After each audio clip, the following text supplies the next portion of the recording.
Si les applications d'agenda et les applications de gestion de to-do avaient un enfant, ce serait cette application. Salut, c'est Panam et bienvenue dans cette nouvelle vidéo où on va voir ensemble Amy.so, qui est un outil qui permet de gérer à la fois sa to-do et son agenda. Comme tu le sais, j'adore découvrir des nouvelles applications et vous montrer un petit peu avec mon écran à quoi elles ressemblent et comment vous allez pouvoir l'utiliser. Cette application-là, je l'ai trouvée vraiment très épurée et on avait un design vraiment très léché. C'est ce qui m'a fait rester sur l'application et l'utiliser à défaut d'autres, comme par exemple Google Calendar ou encore l'application Chrome. Dans cette vidéo, tu vas voir plusieurs choses. La première chose, c'est que tu vas voir la présentation de l'interface de Amy.so. On va regarder comment est-ce qu'on peut partager ses disponibilités avec des liens qui sont récurrents et des liens one-shot.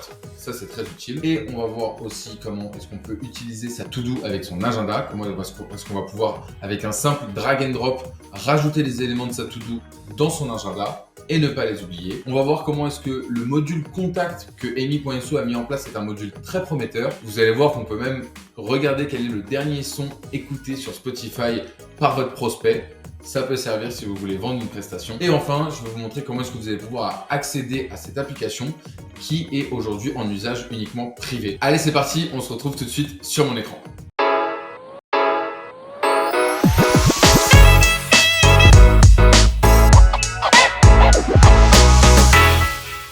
C'est parti, on se retrouve du coup sur mon écran et là vous voyez l'interface de Amy.so. Je vous avais pas menti, c'est une interface qui est très épurée.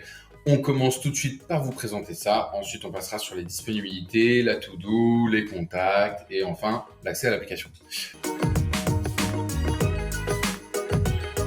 Donc l'interface, vous voyez, donc assez sympa. Vous pouvez évidemment, comme sous Google Calendar, créer ici voilà des événements. Vous avez voyez, des choses un peu épurées, une description qui est créée de manière automatique. Vous pouvez choisir le calendrier où vous voulez la mettre, en privé ou pas en privé, la récurrence, est-ce que c'est toute la journée ou pas. Globalement, ce que vous allez avoir ici, c'est la possibilité de partager vos disponibilités.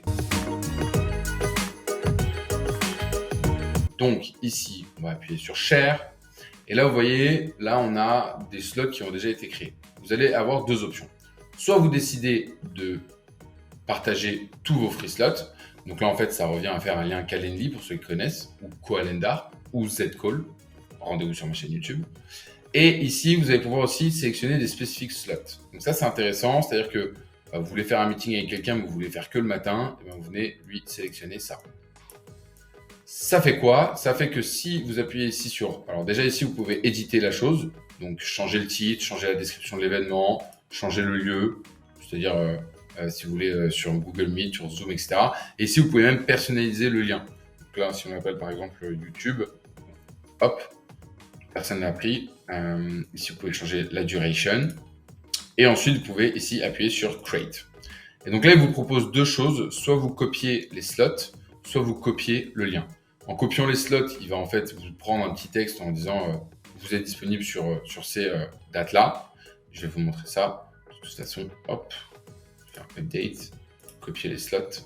Et je vais vous le montrer dans une petite Airtable. Voilà, donc si vous copiez le texte et que vous faites coller dans un email ou n'importe où, vous allez pouvoir en fait avoir voilà, un texte qui est prédéfini ici. Et donc là, vous allez, en cliquant là-dessus, avoir accès à une page internet qui va s'ouvrir et qui va vous permettre de réserver un call dans mon agenda, ici. Et vous allez pouvoir dire, OK, quel est votre nom, quel est votre email et confirmer. OK, très bien. Maintenant, ici, vous allez pouvoir aussi avoir quelque chose d'autre.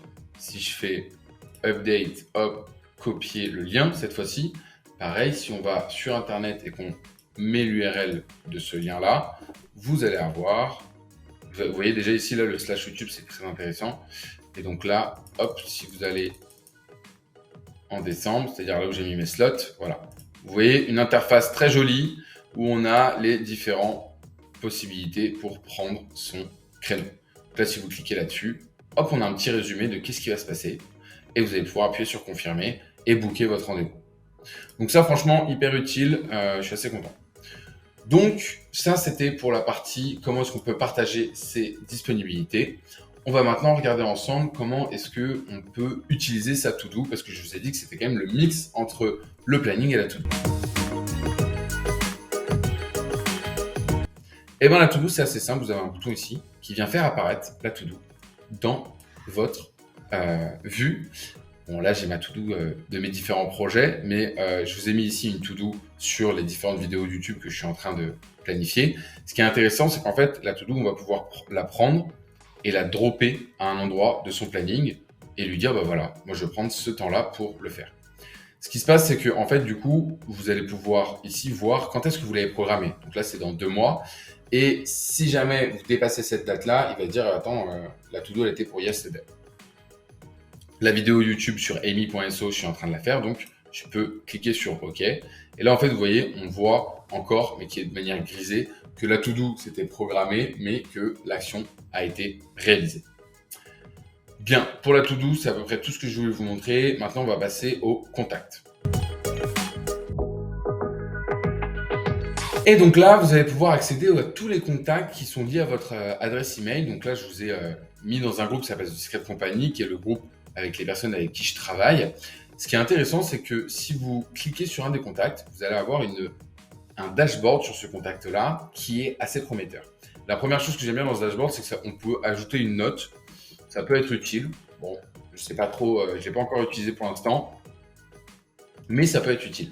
Surtout, ici, je vois un peu des widgets qui peuvent être intéressants, notamment Twitter et Spotify. C'est-à-dire que si Adams, en question, va connecter son Spotify et son Twitter à cette application-là, moi, je vais être en mesure de savoir quelle est la dernière chanson qu'il a écoutée ou quel est le dernier tweet qu'il a posté sur Twitter. Vous allez me dire, ça sert à rien. Et ben moi, je vais vous dire pas du tout. Parce qu'en fait, si vous êtes commercial et que vous souhaitez vendre quelque chose ou signer un gros deal, le fait de lui dire, je sais pas, vous faites une référence au dernier son qu'il vient d'écouter, en espérant qu'il partage pas son compte avec tout le monde, vous allez pouvoir en fait créer un peu du lien et ça permet d'avoir un petit plus. Une autre chose importante, c'est le reminder. Donc ça, c'est pas mal, c'est d'avoir un reminder ici et de nous demander en fait à l'application de mettre un créneau dans notre agenda si on veut relancer Adams, par exemple, de manière hebdomadaire, mensuelle ou bien quotidienne. Voilà, c'était à peu près tout ce que je voulais vous montrer. On a ici aussi, je vous ai pas dit, mais on a le nombre de fois où j'ai fait un meeting avec Adams cette année en one-one.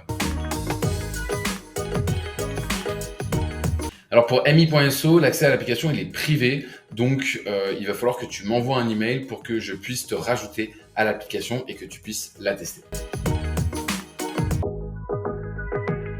Et voilà, amy.so n'a plus aucun secret pour toi. Si tu souhaites tester l'application, je te donne rendez-vous en commentaire de cette vidéo. N'oublie pas de liker et de t'abonner à la chaîne pour qu'elle puisse être visible par un plus grand nombre de personnes. Je te dis à bientôt et à la semaine prochaine pour une nouvelle vidéo. Bye!